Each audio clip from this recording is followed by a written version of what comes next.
Hello, Nafees this side. ये picture BJP Bihar के Twitter handle से अपलोड किया गया था। ना भूलेंगे ना भूलने देंगे। इससे साफ पता चलता है सुशांत सिंह राजपूत की डेथ बिहार इलेक्शन में बहुत बड़ा रोल प्ले करने वाली है। 14 जून 2020 सुशांत सिंह राजपूत की डेथ के बाद बहुत सारे लोगों की डिफरेंट ओपिनियन थी। केस में ओवरटर्न तब आया जब मुंबई पुलिस पे इल्जाम लगा कि वो इन्वेस्टिगेशन बहुत ही बैश तरीके से कर रही है। वो बहुत लोगों को फेवर कर रही है, बहुत एविडेंस को छोड़ रही है और बहुत सारी चीजों को नजरअंदाज कर रही है, जिसको सुनकर फैंस का गुस्सा बहुत ज्यादा बढ़ गया।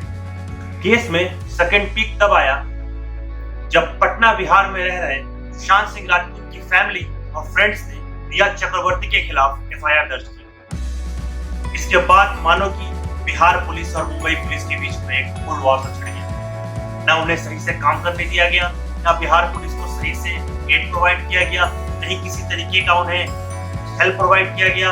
बस उन्हें हर तरीके के ऑब्स्टेकल से गुजरना पड़ा। ये सब देखने के बाद बिहार के चीफ मिनिस्टर नीतीश कुमार ने सीबीआई इंक्वायरी की मांग की सेंटर से। अब सीबीआई इंक्वायरी कर रही है, डिफरेंट एंगल सामने आ रहे हैं। ड्रग केस, डिफरेंट केसेस हमें रोज देखने को मिल रहे हैं न्यूज़पेपर्स में। बट इस पे सबसे प्रोमिनेंट जो मुझे लगता है वो है बिहार जनरल इलेक्शन।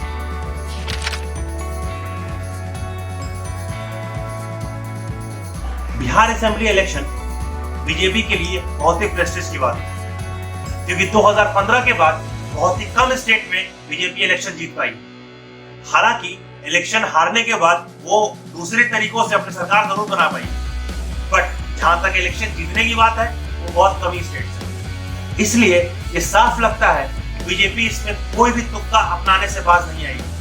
वो अपना सारा जोर तोड़ लगा देगी बिहार के इलेक्शन में, जो कि हमें देखने को भी मिल रहा है। चाहे वो नरेंद्र मोदी की पार्टिसिपेशन हो, चाहे अमित शाह की पार्टिसिपेशन हो, चाहे वो वर्चुअल रैली हो, हर जगह बीजेपी बहुत ही प्रोमिनेंट दिख रही है बिहार में। सुशांत सिंह राजपूत की इन्वेस्टिगेशन को हाई लेवल पे इन्वेस्टिगेट करा के ऑलरेडी बीजेपी सरकार बहुत वोटर्स में अपना सिंपैथी वोट गेन कर चुकी है। बहुत लोग अपना मन बना चुके हैं कि बिहार के इलेक्शन में बीजेपी ही जीतेगी। नीतीश कुमार ने भी अपने वर्चुअल रैली में सुशांत सिंह राजपूत को बिहार का बेटा कहा था। बिहार का बेटा, सुशांत सिंह राजपूत नहीं, बिहार का बेटा।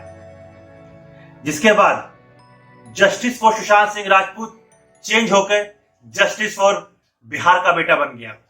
Politics, caste based politics, religion based politics बहुत ही आम बात है आजकल देश में। हर जगह ये देखने को मिलते हैं। चाहे वो कास्ट बेस्ड की बात कर लो, रिलीजन बेस्ड की बात कर लो, हर जगह आपको पॉलिटिकल फील्ड में ये देखने को मिलेगी। कोई मुसलमान के नाम पे वोट मांग रहा है, कोई हिंदू के नाम पे वोट मांग रहा है, कोई ब्राह्मण के नाम पे वोट मांग रहा है, कोई दलित के नाम पे वोट मांग रहा है। But election campaign in the name of the decreased actor has reached a new height. It has crossed all the levels. Unfortunately, ये पहली बार नहीं हुआ है जो क्रिमिनल केस को पॉलिटिकल कैंपेन में यूज किया जा रहा है। पिछले कई दशकों से ये होता चला आ रहा है। जिस केसेस से पॉलिटिकल पार्टीज को फायदा हुआ है, उस हर केसेस को पॉलिटिसाइज किया गया है। आइए देखते हैं, समझते हैं ऐसे कुछ केसेस को।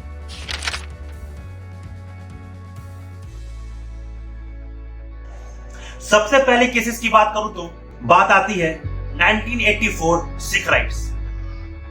इंदिरा गांधी के असैसिनेशन के बाद एक बहुत बड़ा मैसेकर हुआ सिख का इंडिया में। हर जगह सिख की प्रॉपर्टी लूटी जा रही थी, उनकी जान जा रही।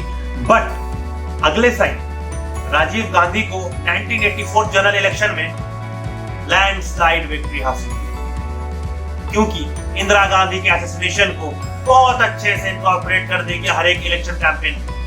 हर एक जगह पर किसी भी पोस्टर, किसी भी बैनर इंदिरा गांधी के असैसिनेशन को बहुत अच्छे से इनकॉर्पोरेट कर दिया गया। ये था हमारा पहला केस। दूसरा सबसे बड़ा केस है गुजरात राइट 2002। इस हिंदू मुसलमान के दंगे का सबसे बड़ा एलिगेशन आया तब के चीफ मिनिस्टर नरेंद्र मोदी का, जिसके बाद उनका टर्म खत्म होने से पहले टर्मिनेट कर दिया गया। लेकिन नेक्स्ट इलेक्शन में फिर क्या हुआ? इलेक्शन कैंपेन में हार्डकोर हिंदुइज्म, इस्लाम टेररिज्म, एंटी इस्लामिस्ट मूवमेंट सब कुछ का यूज कर लिया गया। इससे क्या हुआ? जो होना था वही हुआ। बीजेपी की landslide victory, 127 feet absolute majority. इसे केस की बात की जाए तो आता है 2016 का Disha murder case. 2016 Kerala legislative assembly के दौरान एक लॉ स्टूडेंट दिशा रेप और मर्डर कर दिया जाता है। ये इतना ब्रूटल होता है कि ये बहुत जल्दी अपनी पीक पे पहुंच जाता है। क्योंकि ये मर्डर और रेप केरला लेजिस्लेटिव असेंबली के दौरान हुआ था, ये अपनी अलग ही पीक पहुंच जाता है। हर जगह प्रोटेस्ट, मार्च, कैंडल मार्च, साइलेंट प्रोटेस्ट, हर कुछ होता है। समझो कि दूसरी निर्भया का केस हो गया। जस्टिस फॉर जिशा, जस्टिस फॉर जिशा, चाहे वो पॉलिटिशियंस हो, चाहे वो फिल्म एक्टर्स हो, हर कोई का नारा यही होता है, जस्टिस फॉर जिशा। ट्विटर पे ट्रेंड करता है, इंस्टाग्राम पे ट्रेंड करता है, हर जगह जस्टिस फॉर जिशा। उससे फायदा क्या होता है? जो रूलिंग गवर्नमेंट की कुर्सी जाती है, नया चीफ मिनिस्टर बनता है, फैमिली को 10 लाख रुपए का कॉम्पनसेशन दिया जाता है, क्योंकि इलेक्शन फील्ड में हुआ है, इलेक्शन के दौरान हुआ है। वैसे आप सबको तो पता ही होगा history of women's in India, women's security in India, रोज क्या हो रहा है, कितनी लड़कियों को इस अनसिक्योर सिचुएशन से गुजरना पड़ रहा है, कितनी लड़कियों का रेप और मर्डर रोज हो रहा है। बट क्या होता है? नो जस्टिस या जस्टिस डिलेड, कुछ फायदा नहीं होता। बट क्योंकि ये केरला लेजिस्लेटिव असेंबली का दौरान हुआ था, जस्टिस भी मिला, कल्प्रिट भी पकड़ा गया, कॉम्पनसेशन भी मिला। This is politics. लास्ट और डायरेक्ट कनेक्शन वाला बिहार से केस 2004 इशरत जहां encounter case. A trained terrorist was shot dead by Gujarat police on 2004. इस एनकाउंटर के बाद हर जगह ट्रेंड करने लगा fake encounter, fake encounter, fake encounter. चलो मान लिया फेक इनकाउंटर, बट इस मंसूबे के बारे में आप क्या बोलोगे? क्या उनका मंसूबा नहीं था इंडिया में अटैक करना, गुजरात में अटैक करना? एकदम था। बट क्या हुआ? पूरे इंसिडेंट को पॉलिटिसाइज कर दिया गया। 2014 लोकसभा इलेक्शन से पहले 2013 में नीतीश कुमार ने उन्हें बिहार की बेटी बोला, बिहार की बेटी, टेररिस्ट। बट बाद में उन्होंने डिनाई कर दिया ऑब्वियसली, बट उन्होंने बोला। जेडीयू के कई नेता ने उस समय उन्हें बिहार की बेटी बोला। सबसे लेटेस्ट 2015 में तेज प्रताप यादव ने इशरत जहां, ट्रेंड टेररिस्ट, को बिहार की बेटी बोला। टाइम टू टाइम लोगों ने इसे अपने तरीके से यूज किया। बट आप देख सकते हैं किस तरीके से हर टाइम जब एक क्रिमिनल केसेस पॉलिटिकल बैकग्राउंड से बेनिफिशियल साबित हुआ है, उसे किस तरीके से पॉलिटिसाइज किया गया अपने तरीके से।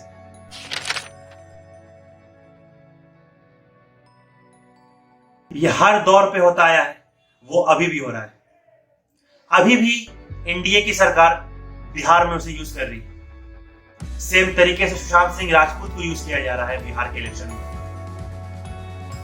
यहां पूरे फैंस उनको जस्टिस दिलाने की कोशिश कर रहे हैं कि उन्हें क्या हुआ, क्यों उन्होंने सुसाइड किया, ऐसी क्या मेंटल इनस्टेबिलिटी थी जो उन्होंने सुसाइड किया।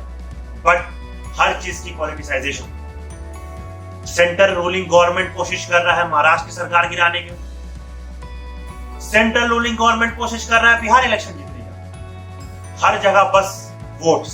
बिहारियों का इमोशन सुशांत सिंह राजपूत के लेके ऑलरेडी बहुत हाई है। इसका फायदा हर कोई उठा रहा है और सबसे ज्यादा फायदा उठा रही है एनडीए सरकार आने वाले इलेक्शन में। लेकिन हमें सिटीजन को, उनके फैंस को ये बहुत अच्छे तरीके से समझना है कि हमें उन्हें जस्टिस दिलाना है, ना कि इन पॉलिटिशियंस का पपेट बन के उन्हें वोट देना है कि वो जस्टिस दिलाएंगे। कुछ नहीं होने वाला उससे, कुछ भी नहीं होने वाला। कभी हमें सीबीआई इंक्वायरी में घुमा के रखा जाएगा, कभी हमें किसी और चीज में घुमा के रखा जाएगा, कभी महाराष्ट्र की सरकार में घुमा के रखा जाएगा कि महाराष्ट्र की सरकार ने सही से काम नहीं किया, कभी बिहार के इलेक्शन में घुमा कर रखा जाएगा। हर तरफ से हम किसके रह जाएंगे, बस जो एक चीज नहीं मिलेगी वो है जस्टिस। हमें कोशिश करनी है जस्टिस दिलाने की। Thank you for watching this video. अगर आपको ये वीडियो पसंद आया तो लाइक, शेयर और सब्सक्राइब जरूर करें। मैं बिहार इलेक्शन के ऊपर एक पूरा सीरीज लेके आने वाला हूँ। क्या सिचुएशन है बिहार के, किस तरीके से बिहार इलेक्शन होने वाला है, किन मुद्दों पर बिहार इलेक्शन होना चाहिए, क्या बिहार की जनता की जरूरत है, इसलिए आप जरूर से इस चैनल को सब्सक्राइब करके रखें